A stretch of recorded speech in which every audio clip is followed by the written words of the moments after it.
Hello everyone. आज का हमारा जो डिस्कशन है वो इम्पोर्टेंट क्वेश्चंस के ऊपर है।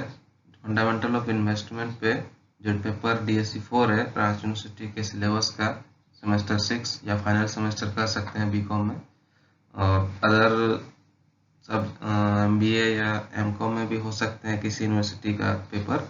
लेकिन हम लोग अभी रांची यूनिवर्सिटी को ध्यान में रखते हुए डिस्कस करेंगे कुछ इम्पोर्टेंट क्वेश्चंस, जहाँ पे देखेंगे कि किस प्रकार से हम लोग इसका तैयारी कर सकते हैं, कौन कौन सा टॉपिक्स या कौन कौन सा क्वेश्चन पढ़ ले तो हमारा तैयारी और बेटर ना प्रिपरेशन बेटर हो सकता है। तो सबसे पहले यूनिट वाइज हम लोग डिस्कस करेंगे।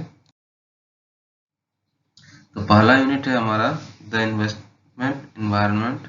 इससे पहला question, what is investment, what are its characteristics. Means ये पूरा बेसिक क्वेश्चन है, इन्वेस्टमेंट क्या है और उसके कैरेक्टरिस्टिक्स क्या है, ये हम लोग को डिस्कस करना है। ओके, मीनिंग में आप लिखिएगा, मीनिंग लिखिएगा, डेफिनेशंस वगैरह लिखिएगा।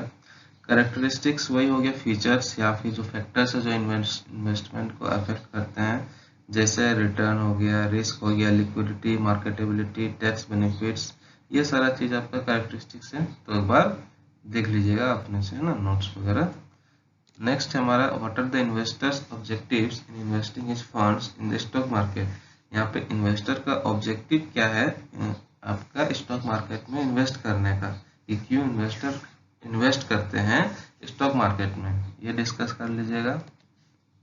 The investment process involves a series of activities starting from policy formulation discuss.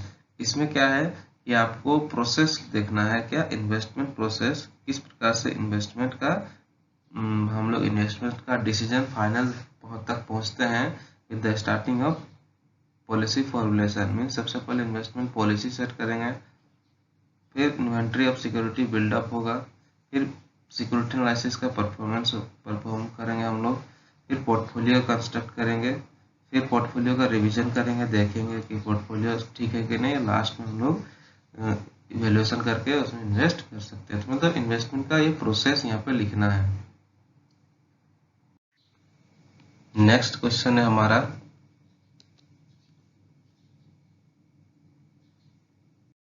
इसमें आपको सिक्योरिटीज के बारे में लिखना है। ओके, और डिफरेंट टाइप्स ऑफ सिक्योरिटीज में आप लिख सकते हैं, इक्विटी शेयर्स हो गए, है ना, और बॉन्ड्स हो गए, और डिवेंचर्स हो गए, और अदर्स ट्रेजरी बिल्स हो गए, ठीक है, ट्रेजरी बिल्स हो गए, तथा अदर सिक्योरिटीज हो सकता है exchange traded fund, mutual fund, ये सारे आपका अलग अलग टाइप ऑफ सिक्योरिटीज है, उनके बारे में यहाँ पे डिस्कस कीजिएगा। What are the various forms of investment alternatives. ये investment alternative means types of investment बोल सकते हैं हम लोग। किसी एनी फाइव का आपको डिटेल देना है, आप पढ़ लीजिएगा, ज़्यादा भी पढ़ लीजिएगा ना। मीन्स यहाँ पे अलग अलग जो फॉर्म्स ऑफ इन्वेस्टमेंट होते हैं, जैसे आप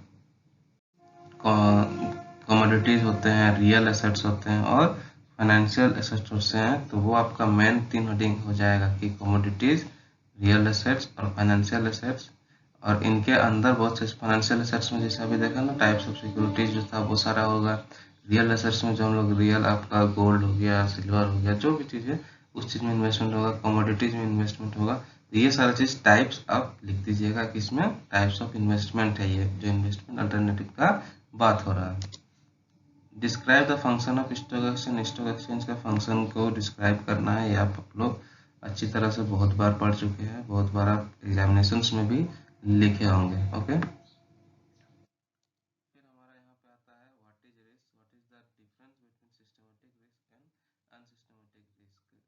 इन ड्यू कोर्स आने वाला टाइम में हो सके ऐसा लेक्चर आपको दे देंगे कि रिस्क क्या होता है, तो डिफरेंस देखना है आपको सिस्टमेटिक एंड अनसिस्टमेटिक रिस्क के अंदर। नेक्स्ट हमारा यूनिट पे आ जाते हैं हम लोग।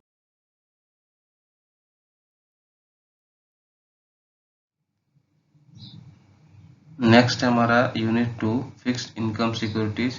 तो इसमें पहला क्वेश्चन हो सकता है आपका probable, what is fixed income securities, what are their main features. तो फिक्स्ड इनकम सिक्योरिटीज में मेनली हम लोग बॉन्ड्स को ध्यान में रखते हुए पढ़ते हैं, तो ध्यान रखिएगा इस चीज़ को भी। ये फिक्स्ड इनकम सिक्योरिटीज में सारा चीज़ तो ले सकते हैं, डिवेंचर्स वगैरह भी आप पढ़ सकते हैं, कोई दिक्कत नहीं है। लेकिन बॉन्ड्स को भी ध्यान में रखिएगा, तो बॉन्ड्स का भी क्वेश्चन इसमें आते हैं। तो यहाँ पे क्या है, फीचर्स जो का बात होगा, तो फीचर्स क्या होगा, वही फेस वैल्यू वगैरह इसमें क्या होता है, फिर कूपन रेट क्या हो सकता है, या फिर मैच्योरिटी पीरियड क्या हो सकता है, ठीक है, रिडम्पशन वैल्यू इसमें क्या होंगे, बॉन्ड इसमें कोलेटरल होंगे कि नॉन कोलेटरल होंगे, हमारे सिक्योरिटीज, वोटिंग राइट्स की क्या यहाँ पे स्थिति है, ये सारा चीज पॉइंट्स में आप डिस्कस कीजिएगा। Features of fixed income securities. What are the different types of bond. तो आगे में क्या है कि बॉन्ड में यहाँ पे डिफरेंट टाइप्स ऑफ बॉन्ड का बात हो रहा है, सुटेबल एग्जांपल्स के साथ डिस्कस कीजिएगा कि बॉन्ड का टाइप क्या होता है, कन्वर्टिबल एंड नॉन कन्वर्टिबल होता है ना, और क्या हो सकता है, डिवेंचर में भी ये चीज अप्लाई होता है। फिर रिडीमेबल एंड इरिडीमेबल बॉन्ड होता है, ठीक है, रिडीमेबल एंड इरिडीमेबल बॉन्ड। उसके बाद क्या होगा, सिक्योर्ड एंड अनसिक्योर्ड बॉन्ड होगा। फिर callable and puttable bonds, call और पुट किया जा सकता है बॉन्ड्स को। और क्या होता है, जीरो कूपन बॉन्ड होता है ना, जीरो कूपन बॉन्ड। ये सारे आपके टाइप्स ऑफ बॉन्ड होगा। Deep discount bond, deep discount bond भी होते हैं। फिर टैक्स फ्री बॉन्ड, बहुत सारे हैं ना, पढ़ लीजिएगा थोड़ा ध्यान से। फिर junk bond, treasury bond, municipal bond, floating rate bond, okay, inverse floaters bond, international bond, ये सारे आपके अलग अलग टाइप के बॉन्ड होते हैं। तो डिफरेंट टाइप्स ऑफ बॉन्ड को अच्छा से यहाँ पे पढ़ लीजिएगा। यहाँ पे बॉन्ड का रिस्क हो रहा है कि क्या क्या different types of bond risk होते हैं, ओके। यहाँ पे बॉन्ड रिस्क, तो बॉन्ड रिस्क वही होंगे जो किसी भी सिक्योरिटीज का नॉर्मल रिस्क होता है, जैसे इंटरेस्ट रेट रिस्क हो गया, या फिर यहाँ पे आपका इन्फ्लेशन रिस्क या परचेजिंग पावर रिस्क हो गया। ये सारा चीज हम लोग सिस्टमेटिक रिस्क उसमें भी चेक करेंगे, जो रिस्क का टॉपिक क्वेश्चन था पहले। डिफॉल्ट रिस्क हो गया, कॉल रिस्क हो गया, लिक्विडिटी रिस्क हो गया, ये सब डिफरेंट टाइप ऑफ रिस्क है बॉन्ड के अंदर। तो ये हमारा क्या हो गया, फिक्स्ड इनकम सिक्योरिटीज का क्वेश्चन। नेक्स्ट होगा हमारा थर्ड यूनिट जो है अप्रोचेस टू इक्विटी एनालिसिस। जो इक्विटी एनालिसिस का यूनिट है, उसका अप्रोचेस में क्या क्या क्वेश्चन हो सकते हैं। What are the approaches to security valuation, explain in brief. तो इसमें आप देखे होंगे इक्विटी एनालिसिस में क्या क्या है कि एक फंडामेंटल एनालिसिस होगा, फिर टेक्निकल एनालिसिस होगा। ये सर एनालिसिस को यहाँ पे डिस्कस करना है इस टॉपिक के अंदर, ओके। फिर नेक्स्ट है हमारा What is meant by fundamental analysis? How fundamental analysis does differ from technical analysis? Difference में भी देखिएगा कि क्या टेक्निकल एनालिसिस और फंडामेंटल एनालिसिस क्या क्या डिफरेंस होता है। जैसे फंडामेंटल एनालिसिस क्या हो सकता है कि जो आपके शेयर्स हो गया, सिक्योरिटी होगा, उसके फंडामेंटल्स पे काम करते हैं। और टेक्निकल एनालिसिस क्या होगा, कुछ नहीं, आपके हिस्ट्री के बेस पे कि हिस्ट्री में जैसे पास्ट में जैसे शेयर प्राइस वॉल्यूम वगैरह था, या स्टॉक का प्राइस या वॉल्यूम था, उसी को कंटिन्यू करेगा वो फ्यूचर में। तो ये दोनों टाइप का डिफरेंस भी आप देख लीजिएगा अलग अलग पॉइंट के बेसिस पे। नेक्स्ट हमारा यूनिट 4 है portfolio analysis and financial derivative. ये कुछ यूनिट से कम क्वेश्चन इसलिए क्योंकि उस यूनिट्स में टॉपिक्स थ्योरेटिकली है ना, थ्योरेटिकली कम। जैसे बॉन्ड में जो था आपका यूनिट जिसमें फिक्स्ड इनकम सिक्योरिटीज था, उसमें आपका न्यूमेरिकल क्वेश्चंस बन सकते हैं, आते हैं। लेकिन अभी एग्जामिनेशन और तैयारी करने के हिसाब से हम लोग को न्यूमेरिकल्स पे जितना आप न्यूमेरिकल्स प्रिपेयर कर चुके हैं, ठीक है, अभी थ्योरेटिकली क्वेश्चन पे ज़्यादा ध्यान देने से क्या होगा कि आप एग्जामिनेशन में लिख सकते हैं कुछ ना कुछ। लेकिन न्यूमेरिकल क्या होगा, अभी पढ़िएगा तो भूल सकते हैं आप। तो यूनिट 4 में क्या है, portfolio analysis and financial derivatives. यहाँ पे पोर्टफोलियो क्या होता है वो सारा चीज होगा। फिर यहाँ पे क्या है, डाइवर्सिफिकेशन क्या है, क्या रिस्क डाइवर्सिफिकेशन रिस्क को रिड्यूस करता है क्या ये चीज। तो ये डाइवर्सिफिकेशन क्या होगा कि हम अलग अलग जगह में, पोर्टफोलियो मीन्स क्या होता है, बास्केट ऑफ सिक्योरिटीज, तो अलग अलग सिक्योरिटीज में अलग अलग शेयर्स में इन्वेस्टमेंट करेंगे तो क्या रिस्क हमारा कम होगा, ये आपको इसमें समझाना है। व्हाट इज पोर्टफोलियो, पोर्टफोलियो क्या होता है ना, कि portfolio return, how is the portfolio return and risk calculated for two security portfolio.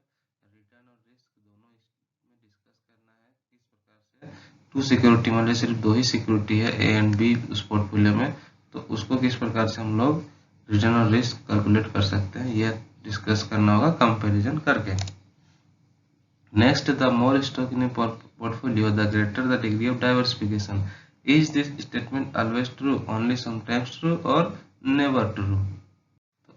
जो प्रीवियस क्वेश्चन था फिर थर्ड नंबर में, फोर्थ में आ गए हम लोग, थर्ड नंबर क्वेश्चन था, उसमें ध्यान देना है कि हमको डाइवर्सिफिकेशन के बारे में डिस्कस करना है कि डाइवर्सिफिकेशन क्यों जरूरी है। ओके, और कोफिशिएंट ऑफ कोरिलेशन के साथ इसका रिलेशन बताना है कि किस प्रकार से कोफिशिएंट ऑफ कोरिलेशन का डिग्री मान लीजिए +1 या फिर ग्रेटर देन 0 या नो रिलेशन, किस प्रकार से हमारा डाइवर्सिफिकेशन को इंडिकेट कर सकता है, वो सारा चीज इसमें डिस्कस करना है। फोर्थ जो क्वेश्चन है म्यूचुअल फंड के बारे में डिस्कस करना है और किस प्रकार से ये वर्क करती है, हमारा कि पूल ऑफ सिक्योरिटीज होता है ना, या फिर बास्केट ऑफ सिक्योरिटीज इसमें भी रहते हैं।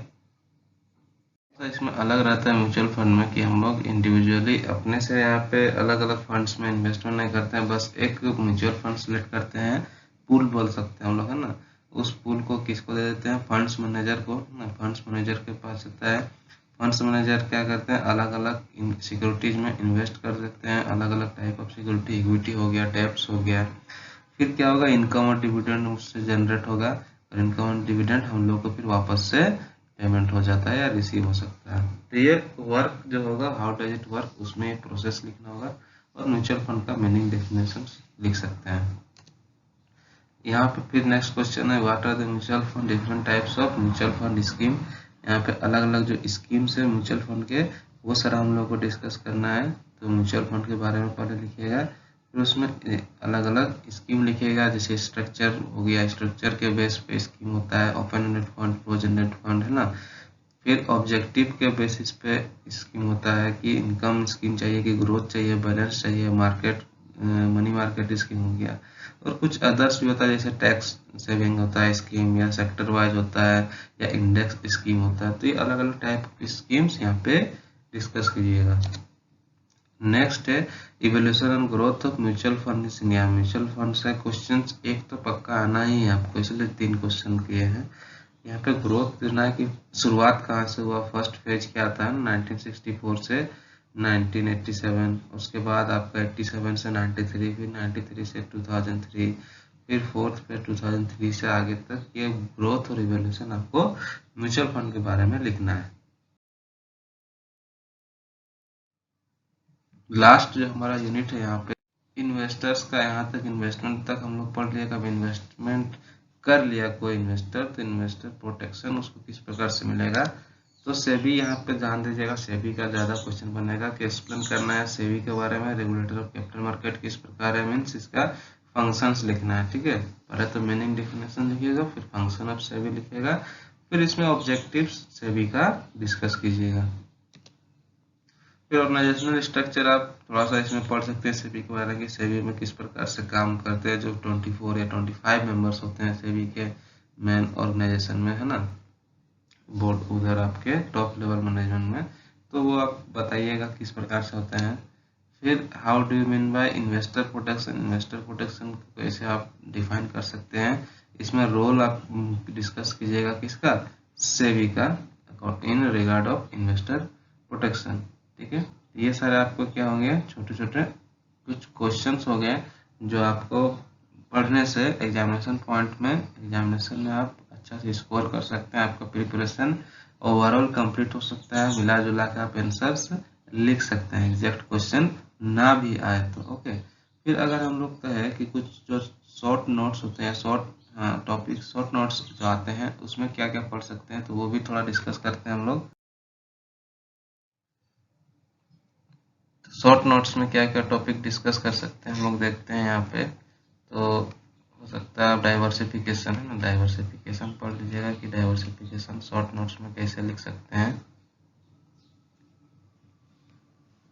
फिर डीमेटेरियलाइजेशन, है ना, डीमेटेरियलाइजेशन।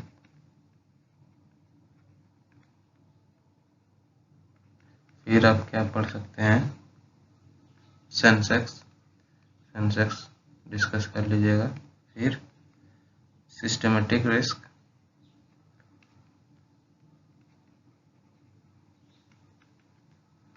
और क्या इसमें डिस्कस कर सकते हैं, होल्डिंग पीरियड रिटर्न, जो बॉन्ड का टॉपिक का है ना, बॉन्ड यील्ड का होल्डिंग पीरियड रिटर्न। फिर क्या हो सकता है, इक्विटी शेयर्स, इक्विटी शेयर्स का क्वेश्चन में भी आ सकता है, शॉर्ट नोट्स में भी 5 मार्क्स का रहता है, ठीक है। फिर हो गया आपका म्यूचुअल फंड्स, फिर NAV नेट एसेट्स वैल्यू जो म्यूचुअल फंड से रिलेटेड है। फिर होगा आपका SIP सिस्टमेटिक इन्वेस्टमेंट प्लान, जो ये भी म्यूचुअल फंड से रिलेटेड है ना। फिर इन्वेस्टर प्रोटेक्शन हो सकता है आपका topic, investors protection, investor protection. ये आपके कुछ गैस क्वेश्चन समझ लीजिए, इंपॉर्टेंट क्वेश्चन समझ लीजिए एग्जामिनेशन पॉइंट ऑफ व्यू से। यही क्वेश्चन आएंगे, ये जरूरी नहीं है, लेकिन अगर इस टाइप का तैयारी करते हैं तो इससे रिलेटेड भी क्वेश्चन आए तो आप आसानी से लिख सकते हैं। ये सारे जो शॉर्ट नोट्स हो गए 5 मार्क्स के रहेंगे, है ना। अगर आपको मान लीजिए 15 मार्क्स का क्वेश्चन है ना, एंड सेमेस्टर में 15 मार्क्स पर आता है क्वेश्चन, ओके। या फिर अलग अलग रहता है, जैसे कुछ सेक्शन रहेगा उसमें 1 मार्क्स का 5 क्वेश्चन रहेगा, फिर एक क्वेश्चन आपका 5 मार्क्स का रहेगा, ठीक है।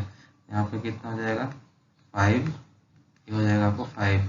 फिर एक क्वेश्चन रहेगा आपका 10 मार्क्स का, यहाँ पे कितना हो गया 20 हो गया। तो बाकी कितना बचेगा आपका 75 में से अलग होगा ना, यहाँ पे 4 को 60 बचेगा, यहाँ पे 5 और एक क्वेश्चन 5 मार्क्स का रहेगा, तो टोटल यहाँ पे 15 हो जाता है। देखिएगा बचेगा आपका 60 मार्क्स, 60 मार्क्स मीन्स 4 × 15। आपका जो लॉन्ग आंसर, यहाँ तक हम लोग लॉन्ग आंसर का डिस्कस किए हैं, आज के जो जितना भी सेशन था ना लॉन्ग आंसर का डिस्कस किए हैं। तो 15 × 4 15 मार्क्स 4 क्वेश्चन का है। तो अगर 15 मार्क्स का क्वेश्चन है तो अच्छे से लिखिएगा ना, 5-6 पेजेस एटलीस्ट होना चाहिए, और पॉइंट्स वाइज डिस्कस कीजिएगा। और अगर 5 मार्क्स का ये सारा चीज आता है, कभी कभी 15 मार्क्स में से, ओके 15 मार्क्स में लास्ट क्वेश्चन हो जाएगा, मान लीजिए अलग अलग टॉपिक दे दिया, इस पर शॉर्ट नोट्स लिखिए, वो भी लॉन्ग आंसर हो जाएगा। तो आपको क्या करना होगा, उसमें भी अच्छा से लिखना होगा। तो अच्छे से आप प्रिपरेशन कीजिए, ये सारे क्वेश्चंस को आप डिस्कस कर सकते हैं, देख सकते हैं, अपना तैयारी अलग से भी आप कंटिन्यू कीजिए। All the best for examinations, thank you.